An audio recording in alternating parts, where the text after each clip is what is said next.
वटाधूनिवासं महाटाटहासं महापापनाशं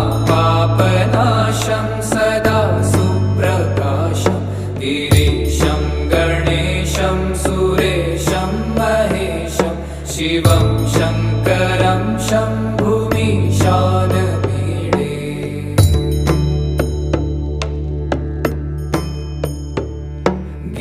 गिरीन्द्रात्मजा